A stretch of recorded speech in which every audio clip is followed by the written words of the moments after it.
تسأل علي كتير وبتحبني، تسأل علي كتير وبتحبني،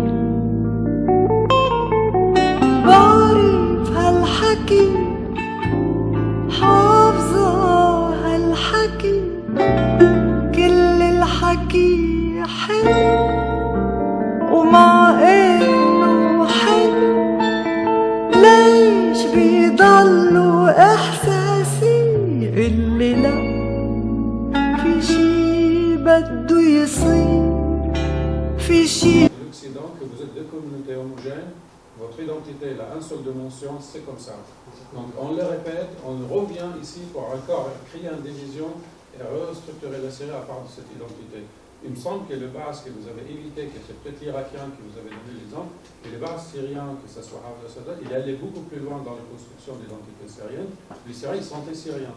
À part les Kurdes, ils avaient un sentiment qui sont dans le tissu syrien, mais ils ont une spécificité qui est différente de leurs sentiments ailleurs, que ce soit des revendications turques, dans le parti turc. Et il suffit, un dernier exemple, savoir en 2006, Hezbollah, il y avait un oracle, surtout Nasrallah, qui était considéré dans tout le pays arabe comme quelqu'un qui avait un projet national, enfin, qui défend un projet. Et en 2010, Bachar al-Assad, qui était élu le meilleur président, aimé par le peuple arabe, ils ont oublié qu'il était à la rue. Là, aujourd'hui, certes, il y a une dimension communautaire, mais à quel point que cette vision néo-orientaliste de l'Occident qui s'impose, qui fait mal, parce que dès que je parle avec quelqu'un, tu dis de telle communauté pour régler le problème. Et alors, notre identité est beaucoup plus complexe. Je peux, de fait, travailler sur le départ. Bien sûr, aujourd'hui, il y a un problème communautaire. Mais la division, elle est dans chaque famille. Dans chaque personne, un frère ou un collègue de travail qui est pro-changement ou pas, qui ne regarde pas s'il est communautaire ou pas. C'est cette idée qu'il y a un groupe homogène qui est assez compliqué, et le pouvoir, il avait des clientélismes, etc. Mais il me semble que c'était beaucoup plus complexe que ça. Je suis pleinement d'accord avec ça. Je crois, quand je dis qu'il y a des séquences, je crois que ça dépend vraiment à la fois des lieux et ça dépend des moments. Et je pense que quand je dis qu'il y a aujourd'hui une confessionnalisation, c'est aujourd'hui, depuis 2011-2012.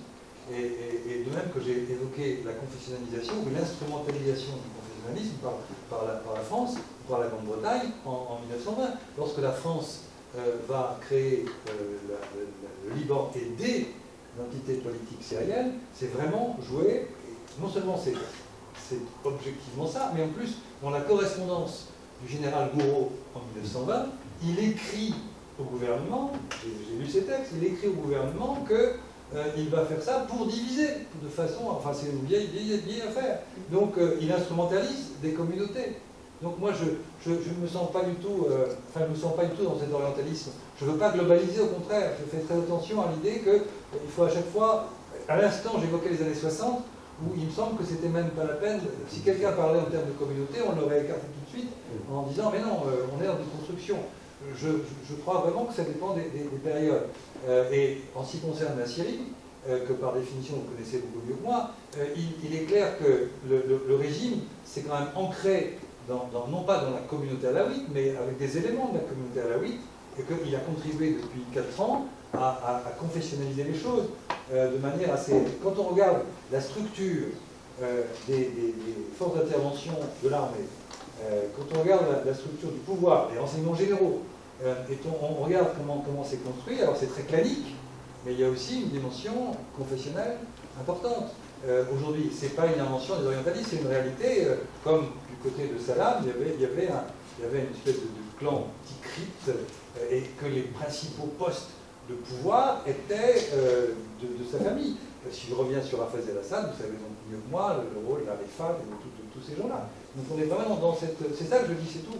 Mais, et je pense quand même fondamentalement, plus globalement cette fois-ci, en me retirant de ce nécessaire rapport aux séquences historiques et au relativisme important qu'il faut avoir, je pense qu'on n'a jamais, sauf de très brèves exceptions, historiquement parlant, on n'a jamais eu dans ces pays, partout sur Syrie et Irak, de construction nationale citoyenne.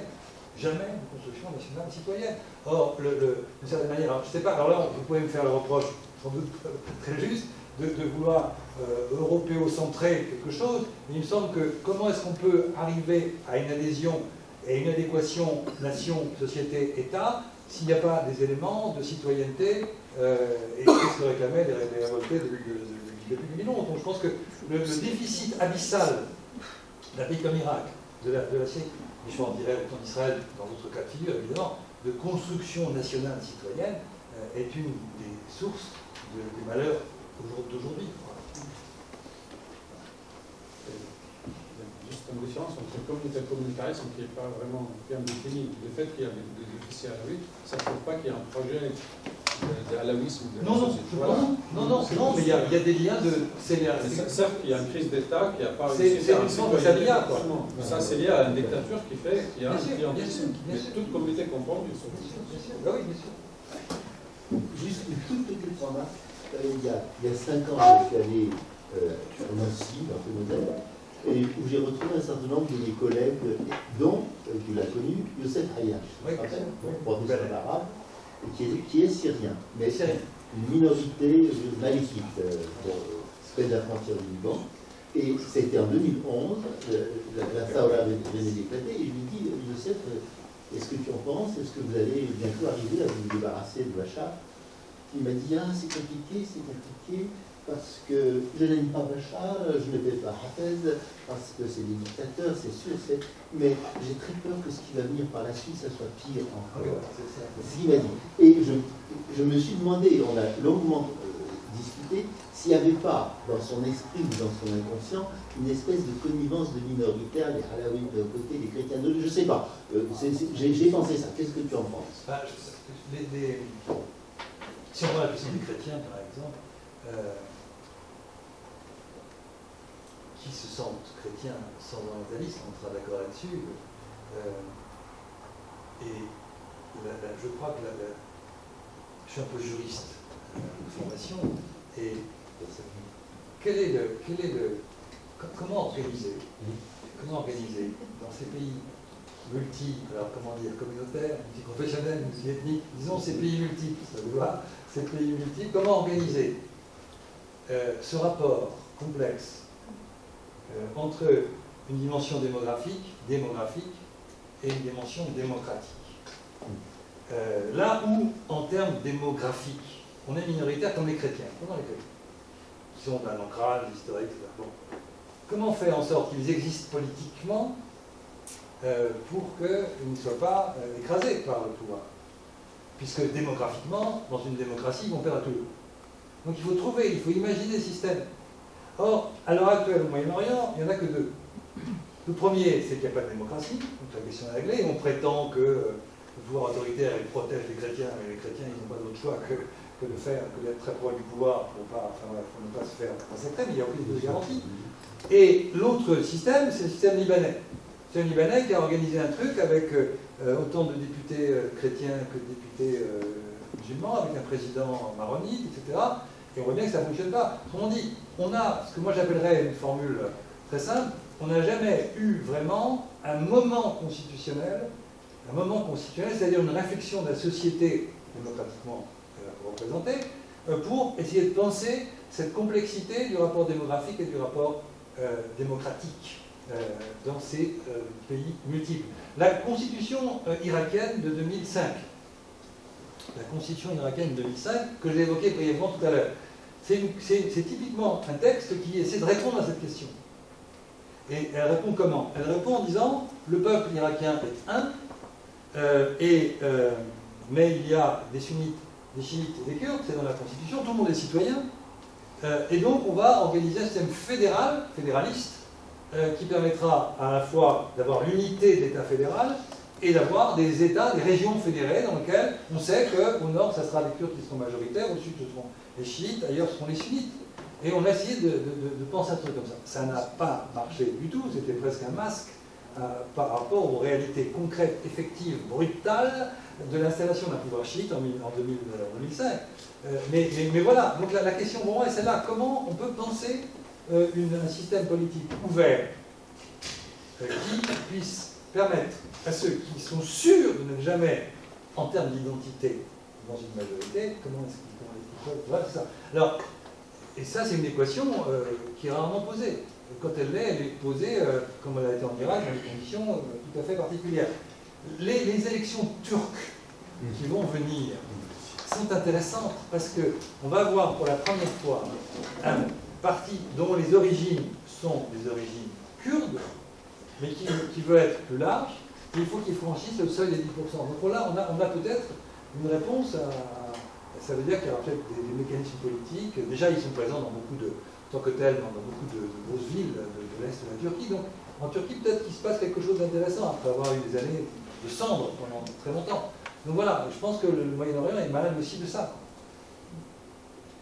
Et est-ce que c'est pas ce mécanisme-là, ou en tout cas cette équation impossible à résoudre, qui est aussi la porte d'entrée des ingérences des puissances régionales et internationales, et en fait l'ingérence elle se fabrique aussi sur deux villes. Au Liban, ce qui est incroyable, je prends le Liban parce que j'y vais de temps en temps, quand vous parlez d'une personnalité, qui a une autre personnalité, il se parle par ambassadeur étranger interposé.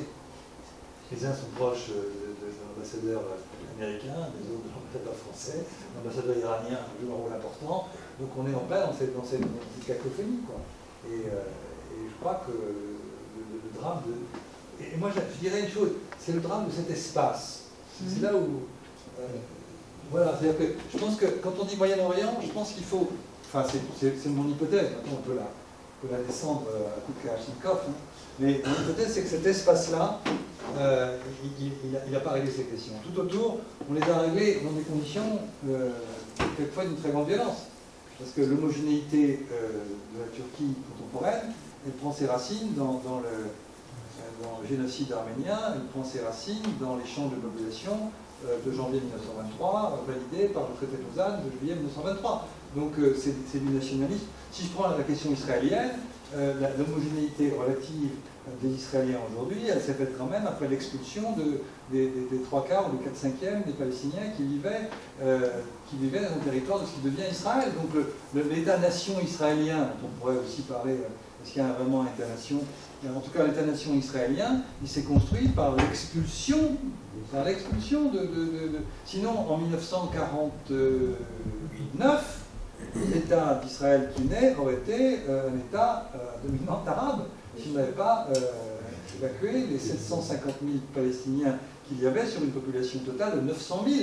Il en reste 150 000 sur le territoire de ce qui devient État d'Israël. Donc l'État-nation, c'est ça aussi, c'est au sabre. Du côté de l'Arabie Saoudite, alors c'est un champ complètement différent, puis je le connais assez mal, mais je sais qu'il y a beaucoup de gens qui ont dû émigrer. Ceux qui ont été battus dans le nord de ce qui devient l'Arabie Saoudite, ils vont émigrer en Irak. Les tribus vont aller en Irak, les tribus sunnites. Voilà. Donc les Hachémites, ils se font liquider aussi, bien entendu. Donc on est dans les États-nations, c'est des constructions qui sont des constructions... bon, et en fait, ça ne s'est pas fait, même s'il y a eu des moments de... Et même s'il y a une identité syrienne, je crois. Je crois qu'il y a une identité plus qu'irakienne. Autant irakienne, je crois qu'elle n'existe pas, autant il y a une identité syrienne. Mais en même temps, l'identité syrienne, elle est complexe, parce que dans les années 70, on continue à penser au Liban. Enfin, la question libanaise, quand les troupes de Hafez el-Assad arrivent au Liban à l'été 1976, c'est pas pour y passer l'été, hein. Il y serait encore aujourd'hui s'il n'y avait pas eu tous ces événements des années 2004-2005 et l'assassinat d'Hariri. Donc la Syrie a continué à considérer que le Liban était partie prenante de son espace géopolitique. Et les Palestiniens ont été les premières victimes de cette dimension, puisque pour Hafez el-Assad, la Palestine, on sait bien, la Syrie du Sud. Voilà, donc on est dans ces problématiques-là. Monsieur ? Oui, permettez de rebondir sur le dernier et puis quelques remarques, questions. Pour ce qui est du Liban et du confessionnalisme, quand vous avez un État relativement moderne par rapport à d'autres, qui n'a pas de code civil, le mariage civil reste interdit.